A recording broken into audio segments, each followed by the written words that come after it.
यह आदमी अपने घोड़े पर वजन ले जा रहा था कि अचानक एक बड़ा तूफान शुरू हो गया।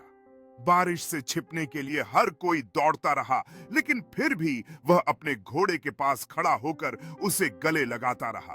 तूफानों के समय सच्चे दोस्तों को कभी न भूलें, खासकर जब उन्होंने मुश्किल में आपकी मदद की हो।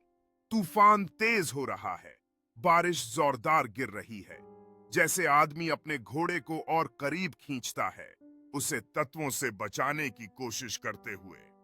एक विस्तृत दृश्य जहां पेड़ हवा के बल के नीचे झुकते हैं, जबकि आदमी और उसका घोड़ा प्रकृति के कहर के खिलाफ अडिग रहते हैं। आदमी अपने घोड़े के पास घुटने टेककर सांत्वना देने वाले शब्द फुसफुसाते हैं। उसका चेहरा बारिश में आंशिक रूप से छिपा हुआ है, लेकिन उनके बीच गहरे बंधन को दिखा रहा है। घोड़े की आंख का क्लोजअप जो तूफानी आसमान को दर्शाता है, विश्वास और संबंध को दर्शाते हुए वह आदमी को सहारा पाने के लिए चूमा रहा है।